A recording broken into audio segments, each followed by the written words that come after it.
Starting with the latest from Ukraine, at least 45 people have been killed in the aftermath of the Kakhovka Dam destruction. Over 31 people are still missing. More than 3,000 civilians have been rescued from the flooded regions. Remember, the Kakhovka Dam was damaged on the 6th of June. It triggered floods in the Kherson region.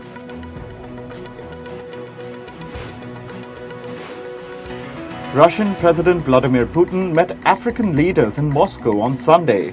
The meeting was held to discuss a peace plan for the ongoing war in Ukraine. Leaders from South Africa, Senegal, Egypt, Zambia, Uganda, Congo and the Comoros Islands urged Putin to stop the war.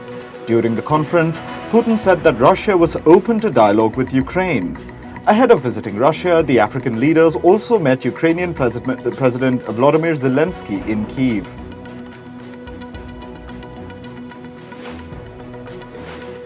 Meanwhile, South African President Cyril Ramaphosa called the African peace delegation's trip to Russia and Ukraine useful.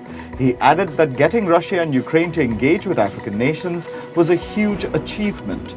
Ramaphosa also announced that the African delegation would hold further discussions with Putin and Zelensky in July this year.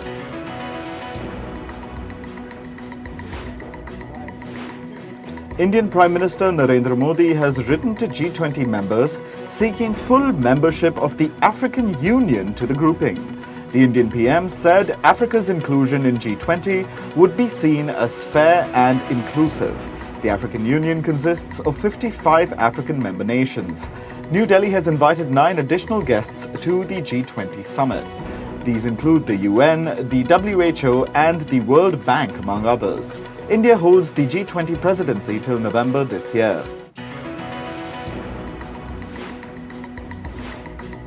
US Secretary of State Antony Blinken met Chinese Foreign Minister Qin Gang in Beijing on Sunday. Their meeting lasted over 5 hours. The meeting comes amid frosty ties between the US and China. Blinken is also likely to meet Chinese President Xi Jinping. This was the first visit by a high-ranking US official to China since Joe Biden took office in 2021. Earlier in February, Blinken's visit was postponed after a suspected Chinese spy balloon was spotted over US airspace.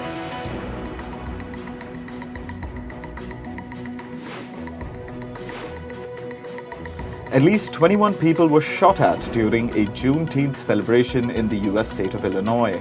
One person succumbed to bullet wounds. Illinois police officials are still investigating the motive behind the attack. It's not known how many shooters carried out the assault. Juneteenth is a federal holiday in the US. The day marks the emancipation of enslaved African Americans.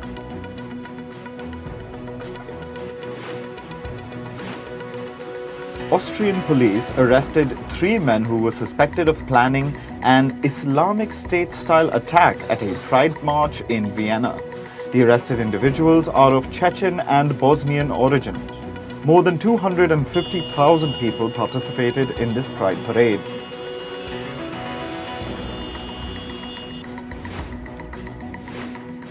Thousands of Serbians protested against 2 mass shootings which happened in May. The protests were held for the 7th consecutive week. The demonstrators blocked roads in the capital city of Belgrade.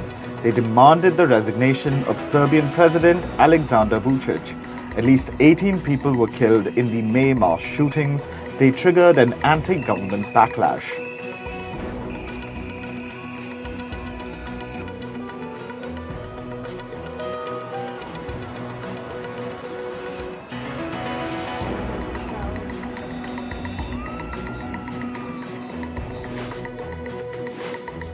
Meanwhile, militants linked to the Islamic State killed at least 37 people in a school in the West African country of Uganda.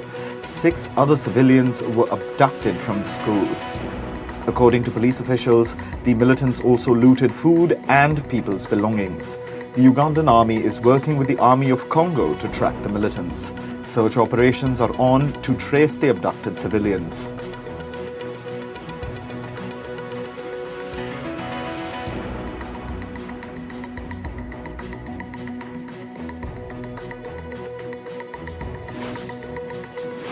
The rival factions in Sudan have agreed to a 72-hour ceasefire.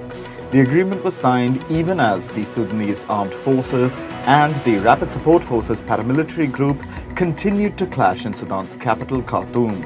The latest ceasefire has been brokered by Saudi Arabia and the US. The Sudanese army and RSF have agreed to allow the delivery of humanitarian aid across the country. Several other ceasefire agreements have been breached in the past.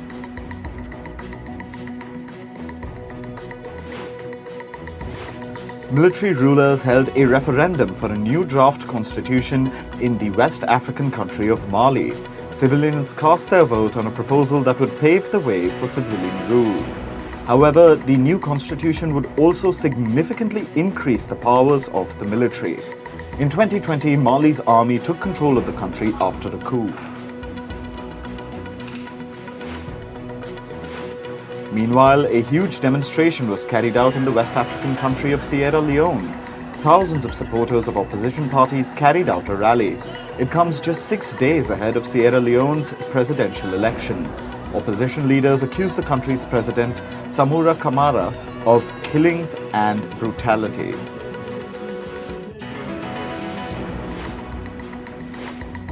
Israeli Prime Minister Benjamin Netanyahu said he would go ahead with his proposed judicial overhaul.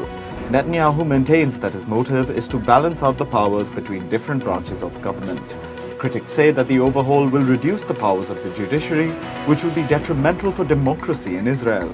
Meanwhile, thousands of people protested against the proposed judicial overhaul. These protests have been going on for 5 consecutive months. Australia's Senate has passed a legislation to recognise its Indigenous people in the Constitution. With this, Australia's Aboriginal and Torres Strait Islanders will be recognised in the Constitution for the first time. They'll also be consulted by Parliament on matters affecting the Indigenous communities.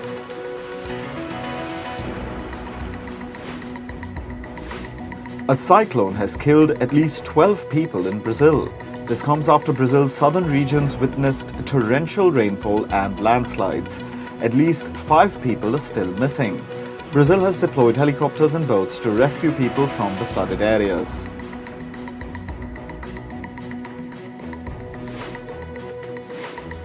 Meanwhile, heavy rainfall has caused flooding in India's northeast state of Assam.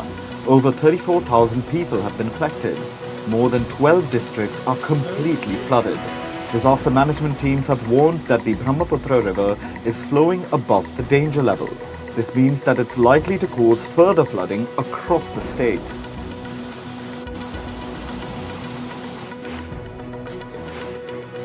Temperatures crossed a record 40 degrees Celsius in Mexico. At least 8 people have died from the heat wave. Meanwhile, Mexico's northern regions are experiencing a severe drought. Residents are without water and electricity as the country is unable to meet the surge in demand.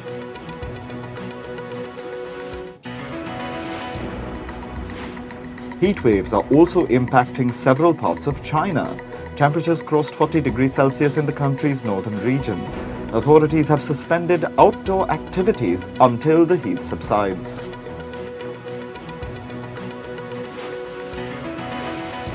Voters in Switzerland are divided over a climate law ahead of its referendum. The law aims to make Switzerland a carbon-neutral country by 2050. However, this would imply that higher taxes are levied on the residents. Meanwhile, reports show that Switzerland is warming at over twice the global rate.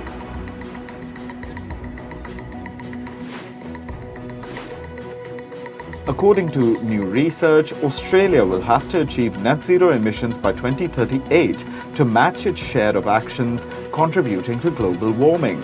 The study says that this would be at least a decade ahead of Australia's planned target of net zero emissions.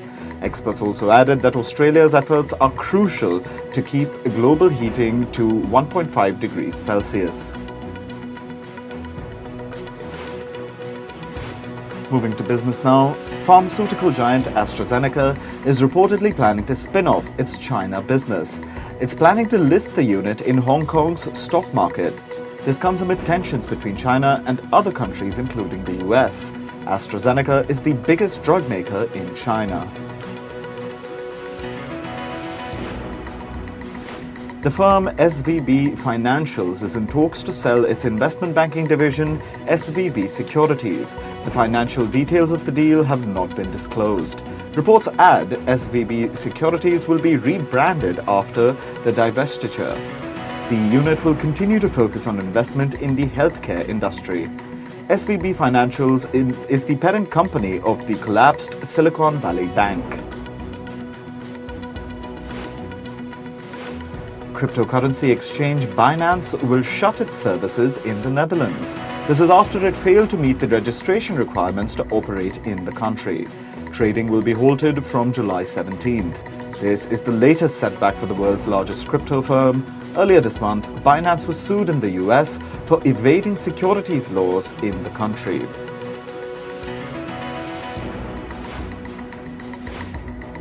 Electric truck maker Nikola will lay off 270 employees. This accounts for about 23% of its workforce. The company will dismiss 150 employees from its European operations. The other 120 positions will be cut from its US factories. American chipmaker Intel will build a new chip factory in Israel. It'll spend $25 billion on the project. The factory is due to open in 2027. Israeli Prime Minister Benjamin Netanyahu says this is the largest ever international investment made in the country.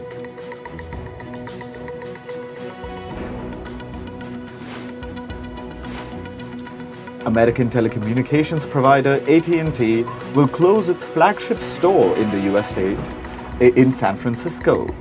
The company said that the store will be closed on August 1st. All the employees affected by the closure will be offered jobs at other outlets in the city. Russia's St. Petersburg International Economic Forum concluded on June 17th, that's Saturday. Moscow says that more than 900 business agreements were signed during the meeting. These were worth about $46 billion. Reports say that Russia also held discussions for strengthening economic ties with friendly countries.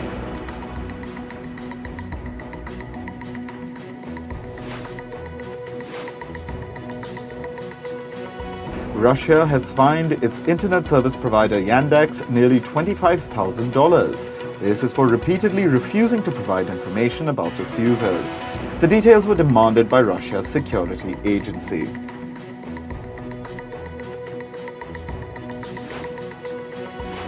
Elon Musk has said that he's planning to launch a Twitter video app for smart TVs.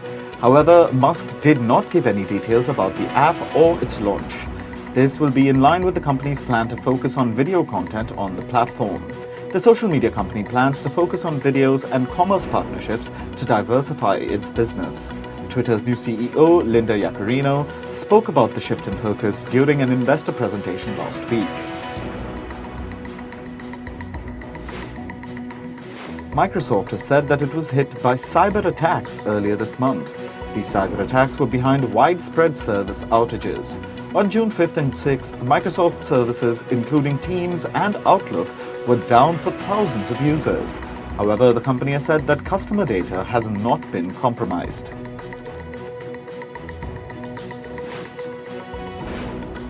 Moving to sports, in cricket, Australian captain Pat Cummins took control for his country in a rain-studded Day 3 of the Ashes.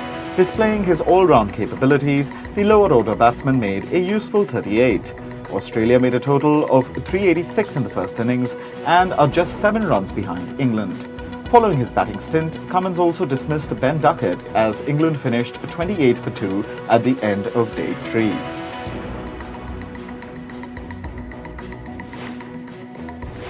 England spinner Moeen Ali has been fined 25% of his match fee for breaching the International Cricket Council's Code of Conduct against Australia.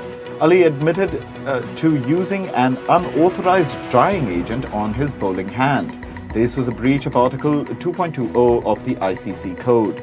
Article 2.20 relates to conduct that is contrary to the spirit of the game. Bangladesh secured a record-breaking 546-run test match win against Afghanistan. The test took place at Mirpur in Bangladesh, ending on Saturday. The 546-run win is the third biggest by margin of runs for any test-playing nation. It's also the largest win by margin of runs in this century.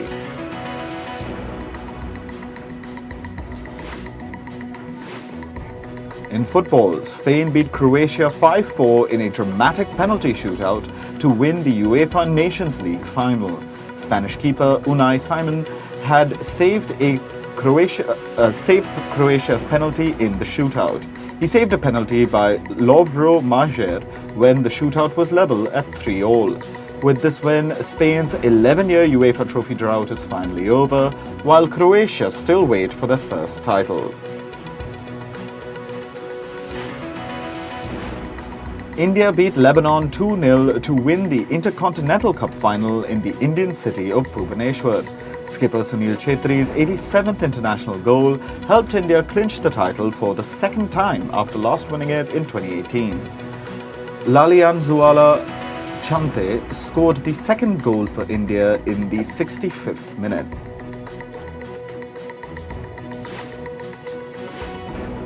The Brazilian men's football team donned all-black attire for the first time in history in a friendly against Guinea. The gesture was to express their support as a part of the team's anti-racism campaign. Players from both the teams either took a knee or sat down at the RCDE Stadium in Barcelona. The Brazilian side returned to its traditional yellow jersey after wearing the black uniform in the first half of the game. Moving to golf, Wyndham Clark beat Rory McIlroy to win the US Open in Los Angeles. It's his first major golf championship title. Rory McIlroy's 9-year wait for a fifth major title continues after losing to Clark. Clark won $3.6 million as prize money. This was part of a record $20 million prize purse. Moving to badminton, Indian players Satvik Sairaj Rankireddy and Chirag Shetty created history with their Indonesia Open win. Both the players won India's first ever gold medal in the men's double category in Jakarta. Rankireddy and Shetty beat Malaysian world champions Aaron Chia and Wee Yik So in the final on Sunday. This is their first win against the Malaysian duo in 9 meetings on the tour.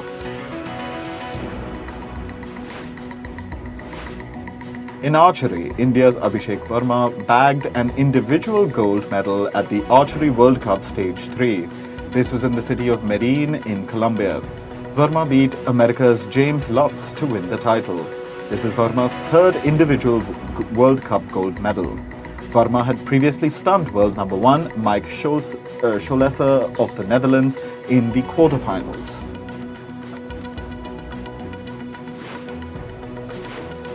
Moving to Formula 1, Max Verstappen has won the Canadian Grand Prix to claim Red Bull's 100th victory. Fernando Alonso was placed second, while Lewis Hamilton finished third in the Montreal race. Verstappen has now equaled Ayrton Senna's record of 41 race wins. Now going to entertainment. The Academy of Motion Picture Arts and Sciences has issued new guidelines focusing on diversity. These new rules are applicable for nominations in the Best Picture category. The Academy now mandates that race, gender, and disability status of their film's cast and crew must be submitted. It also states that the main storyline or narrative of a film must center on an underrepresented group. These new rules have been widely criticized by Oscars voters. Indian director Karan Johar will soon be honored at the British Parliament.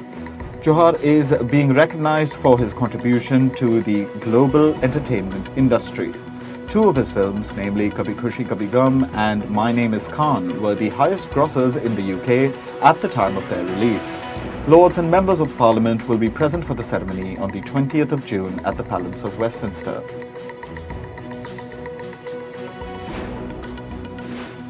The Monte Carlo Television Festival has announced its lineup for 2023. The festival showcases fiction and factual content from television and streaming platforms. Series from countries like Denmark, Japan, France, and Spain are part of the international spotlight at the festival. Over 10,000 attendees and 1,500 interviews are set for the event. The festival will run till the 20th of June in Monaco's Monte Carlo.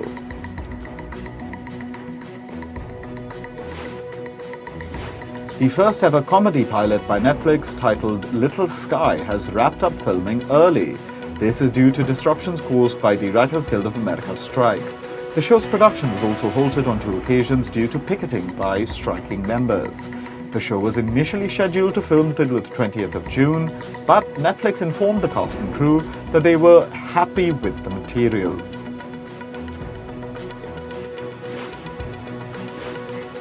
Arnold Schwarzenegger's debut comedy series Fubar has been renewed for a 2nd season. The show features Schwarzenegger as a CIA operative who finds out that his daughter also works for the agency. The news comes 3 weeks after the show's premiere on the 25th of May. As per Netflix, Fubar has garnered over 219 million hours of viewing since its debut.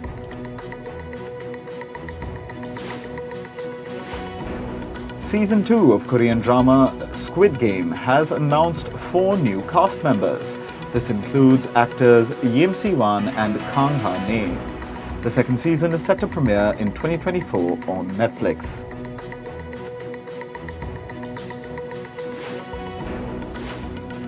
A spin-off of the drama series Money Heist has been announced.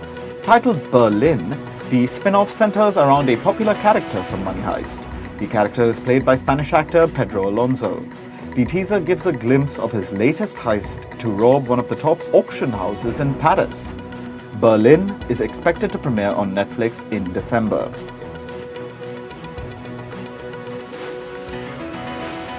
Musician Pharrell Williams is set to debut at the Paris Men's Fashion Week. He'll debut as the creative director of fashion house Louis Vuitton. He will showcase his first collection for the French brand on the 20th of June. Teasing his creative vision for the brand, Williams offered a glimpse of his new brand campaign featuring singer Rihanna.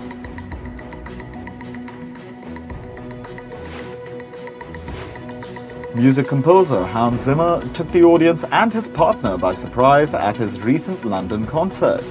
He invited his partner Dina De Luca on stage as he was wrapping up his performance. Zimmer then asked her to marry him. The London concert was among the last shows of his European tour.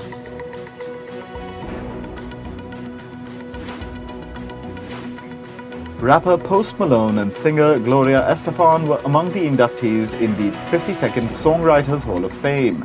The star-studded show had performances by music legends like guitarist Joe Walsh, R&B singer Keith Sweat, and Heather Headley. The invite-only music ceremony has never been televised and is touted as the industry's best-kept secret.